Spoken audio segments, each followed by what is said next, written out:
Bonjour à tous. Aujourd'hui, je vais vous parler de Dominique Leroux. C'est une auteure que j'aime beaucoup. J'ai presque tous ses livres. J'en ai qui sont à l'entrepôt, donc je ne peux pas vous les montrer aujourd'hui. Mais bon, je vous en présente deux, en fait. C'est les deux que j'ai présentement en ma possession. L'art de l'essentiel, c'est vraiment le premier que j'ai lu. Celui-là parle vraiment de l'état d'esprit qu'il faut pour pouvoir commencer à se désencombrer. Ils vivent, eux, dans un petit espace. En fait, je vis dans un camping-car, alors je pense que je suis vraiment dans un petit espace. Puis, il y a plein d'autres livres. Je pense qu'il y a l'art de la simplicité. Il y en a un autre qui parle de les méthodes de rangement. En fait, j'ai une dizaine de ces livres. Je reviens à Dominique Leroux. Bon, j'ai lu presque tous ses livres. Ceux que j'ai pas lus, c'était comme l'art du sac à main ou une affaire comme ça. Ça me concerne pas vraiment. C'était plus féministe. Puis il y a certains livres qui ne sont pas disponibles au Québec. Mais bon, tout ce que j'ai pu mettre la main dessus, je l'ai fait. Ce que j'aime beaucoup de cet auteur-là, c'est que c'est un auteur minimaliste. Mais contrairement aux autres, elle n'a pas écrit qu'un seul livre. Elle en a écrit plusieurs. Puis il y a quand même une bonne suite dans ses idées. Mais moi, mon principal problème, c'était vraiment le désencombrement. J'ai eu beaucoup de difficultés à vider l'appartement. J'avoue que j'avais un 4,5. Dans le fond, c'est un 4 pièces pour les Européens. C'était quand même assez grand. C'était tellement encombré, j'arrivais à peine à marcher. Il y a une chambre qui était pleine jusqu'à la porte de stock. Le salon n'était pas utilisable tellement qu'il était plein. Puis je devais vider ce grand appartement-là pour rentrer tout dans un entrepôt. L'entrepôt, c'est un 10 par 10, c'est l'équivalent à peu près d'une pièce. Donc ça a été très difficile. J'avais déjà commencé à désencombrer avant d'avoir l'idée de vivre en camping-car. Puis j'avais commencé à lire les livres de Dominique Leroux. Parce qu'au début, j'avais tellement de choses que j'ai eu une visite des pompiers.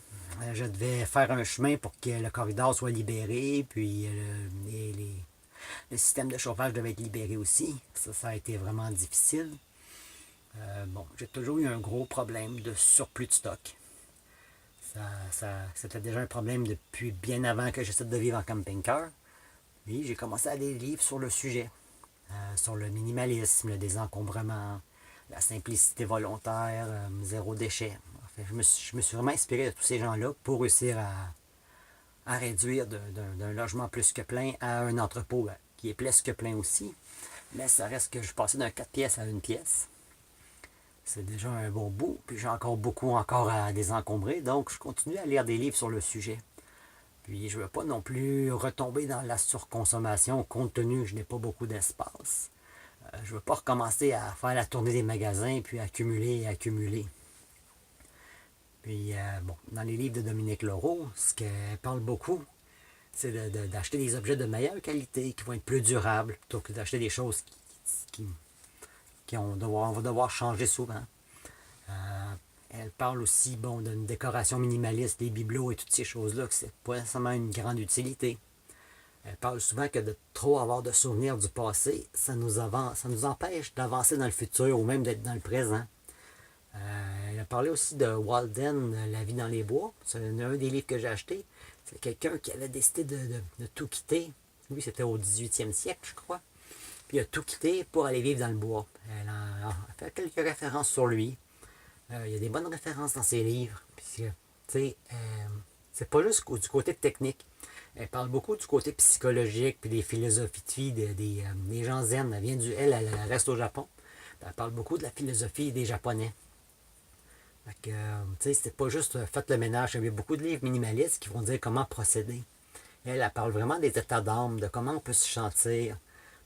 C'est le genre de livre qui me réconforte, que j'aime lire pour m'encourager dans cette voie-là. Un peu comme l'autre auteur que j'avais lu, Fumio Sasaki. Avoir trop de stock, on devient malheureux. On est comme submergé. Puis c'est vrai que c'est fatigant. Essayer de faire le ménage là-dedans, c'est décourageant. Quand j'ai désencombré le logement, il y a des bouts que j'en pleurais. Là. Je me dis, j'en viendrai jamais à bout. Là. Il y a trop de stock. C'était ingérable. Puis même l'entrepôt, c'est très décourageant. Quand on a beaucoup de stock, essayer de faire le ménage là-dedans, il y en a tellement qu'à un moment donné, on devient confus. On ne sait plus quoi garder, quoi acheter. C'est comme trop. Puis j'aimerais vraiment venir à bout de de faire un grand ménage là-dedans. Puis ces livres-là m'aident à progresser, m'aident à me sentir mieux. Fait que tous ceux qui sont comme surencombrés, c'est vraiment quelque chose à lire. Puis c'est pas nécessaire de vouloir vivre dans un camping-car pour pouvoir vouloir se désencombrer. C'est que souvent avec l'instabilité d'emploi de nos jours, les déménagements, c'est vraiment quelque chose de pénible. Moi, je déménageais toutes les années. Puis je m'épuisais avec ces déménagements-là. Ça prenait 3-4 mois à venir à bout de pacter. Puis ça prenait un autre 3-4 mois à venir à bout de me placer. Donc, c'était vraiment... Je passais ma vie dans le déménagement. Là. Je venais tout juste de m'installer, qu'il fallait que je reparte encore. J'étais tout le temps là-dedans. Là. J'avais aucune vacances. Mes semaines de vacances servaient à déménager. Donc, je me suis comme épuisé au cours des années à traîner toutes ces choses-là. Puis j'ai réalisé que souvent, j'avais beaucoup de choses pour m'amuser. Je rêvais de faire du dessin, j'avais tout ce qu'il fallait pour le dessin. Je rêvais de faire de la musique, j'avais tout pour faire la musique. Puis le problème, c'est que oui, j'ai plus de choses pour m'amuser que j'ai de temps pour m'en servir. En travaillant des heures de fou, j'arrive le soir, je mange, je me couche. J'ai de la misère à avoir une journée de congé. Donc ça donne rien d'avoir autant de loisirs si j'ai pas le temps d'utiliser rien. Le jour où j'aurai du temps, je verrai qu'est-ce qui va m'intéresser à ce moment-là. Parce que dans 2, 300, 5 ans, j'aurai probablement plus les mêmes goûts. Puis j'aurai probablement pas de temps pour utiliser autant d'objets. Donc tout ce qui était sur l'artisanat, j'ai tout vendu. La musique, c'est présentement en vente. J'ai pas vraiment le temps d'apprendre à jouer d'un instrument en ce moment. Puis je me rends compte que ce qui m'intéresse, c'est la photo, les vidéos. J'aimerais peut-être faire un site internet, donc je vais être mieux de me concentrer sur une ou deux passions que de m'éparpiller en un paquet de choses que j'aurais jamais le temps de faire finalement. Je fais juste espérer, puis comme c'est là, en 20 ans, j'ai jamais eu une semaine de congé.